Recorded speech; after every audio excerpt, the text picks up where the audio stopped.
Hey now, welcome to the second consecutive Justice is Coming, I guess, video cast.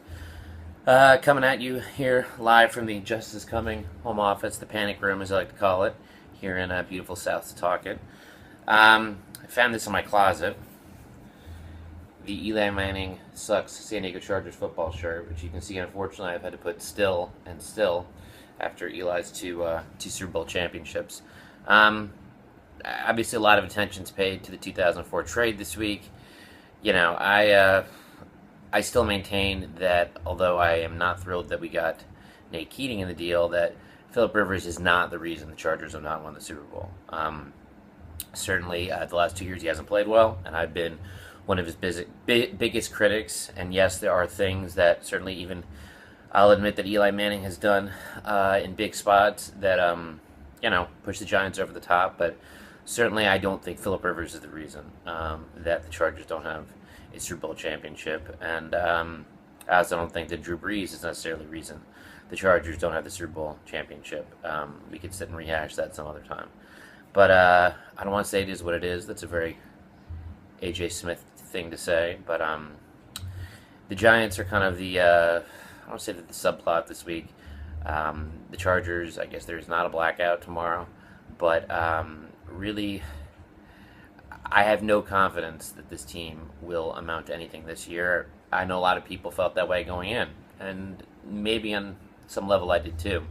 But certainly, that first week when they played the Texans, and obviously nobody knew how bad the Texans were going to be, it really seemed like a new energy was in San Diego. It seemed like, the fans were louder than ever. It seemed like we all just, the idea of a new approach, I don't want to say change of culture because it's so cliche at this point, but it seemed like things were going to be different. And then very quickly in that game, things became the same. And Mike McCoy didn't run the football in the second half. Rivers ended up throwing a pick to Brian Cushing, and we blew a lead. And then a week later, we win a huge game, it seems, against Philadelphia. And then we turn around and then we lose to the Raiders, I believe. And then we turn around and we win against Dallas. And then we lose. And then we win against the Colts. I think I might be missing a game there, but you know my point. It's been up and down. And 4-3 at the bye. Don't need to rehash the Washington game any more than I already have. But the Chargers have pretty much pissed away some shots to be a lot better than they are record-wise right now, and that's unfortunate, especially as you see the AFC, dipping lower and lower in terms of that sixth playoff spot. In many ways, the Chargers have done to themselves. They have a horrible secondary. There's no disputing that. But you definitely have to fault Mike McCoy for relying on that secondary. The Tennessee game, that's the game that I was missing. He clearly has not learned from his mistakes, which sounds far too reminiscent of Norv Turner and Marty Schottenheimer for that matter. Tennessee, he elects to basically play it safe, run Ryan Matthews on a 3rd and long. Defense obviously cannot hold the lead. And he did the same thing in Kansas City, quite honestly. And if it wasn't for Philip Rivers in that last drive, the Chargers wouldn't have won a game, since the bye week. So it's been insanely frustrating for me. I know a lot of people say, well, what did you expect? Well, I don't know what I expected, but once I saw this team and once I saw the scoreboards in some of these games, I expected more. So that bothers me about McCoy. A lot of discussion this week as to whether or not he's another Kevin Gilbride or is he ready for this?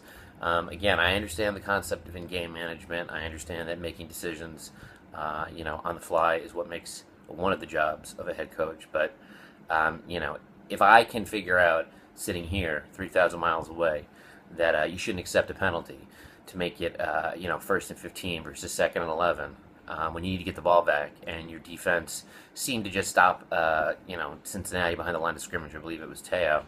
Those things just happen far too often. It happened in the Oakland game. He took a penalty, didn't want the Raiders to have a 4th and 1 because he thought they might go for it, which I believe they were either on their side of the field or it just seems like little things that he's done.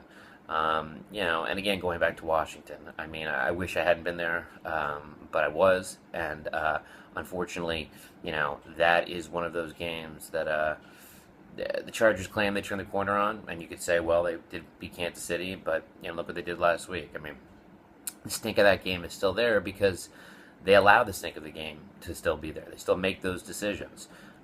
Yes, they seem to understand that when you're down on the goal line, sometimes you just have to power it in. But they also seem to run pretty predictable play calls. Last week in Cincinnati, it seemed like Ryan Matthews got the ball a lot more. And then, part of me was wondering, well, wait, can't they work Woodhead in for the screens? I saw a stat this week that Rivers' percentages when they run the play action are insanely high. And they very rarely run it. It just seems like, once again, that the common sense seemed to be lacking. And I know that Cam Whistlehunt is the one that calls the plays, but McCoy is the one that actually, makes the final decision. So, have a cup of coffee here for a second.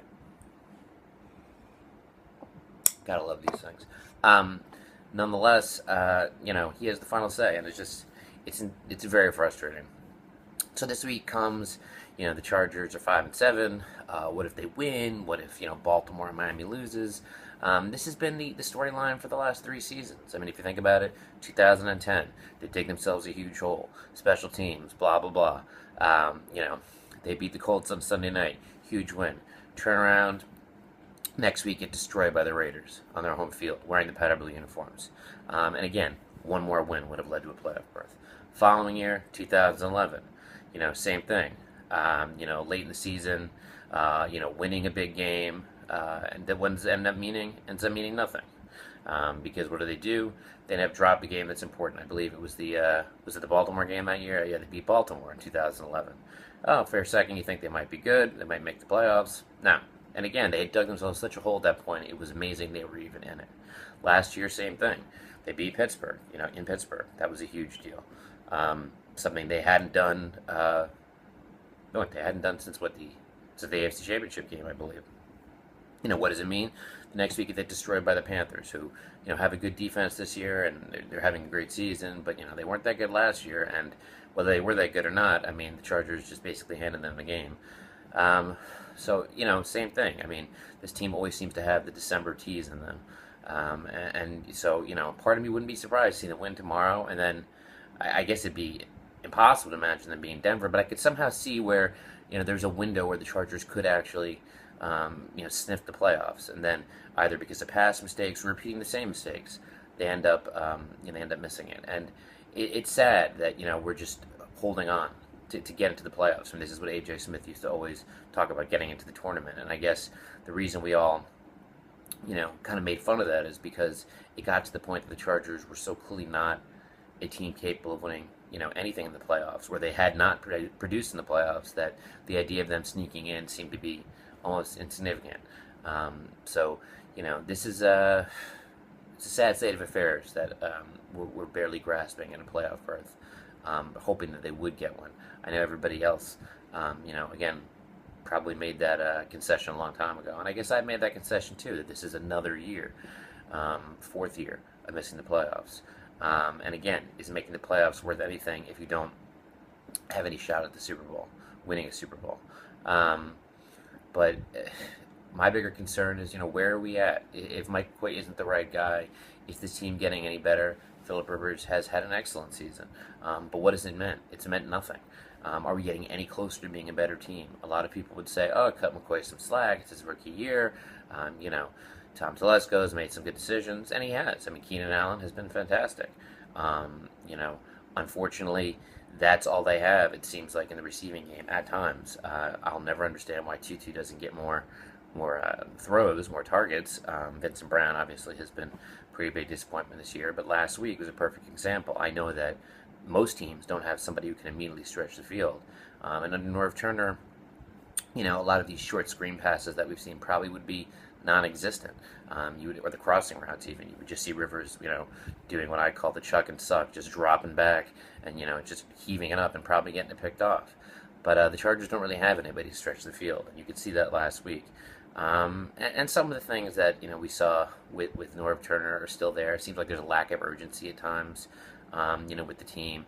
I mean, obviously Rivers is beyond immobile, to the point where it's almost weekly now where we see a play where, God, if he had just kept running, he might have gotten another 15 yards. And when he does get a chance to run, I understand why he doesn't want put his body out there to be smacked, but he literally almost goes backwards. He makes such an effort to slide that I mean, nonetheless, it's very difficult for him to get the team to the line quickly.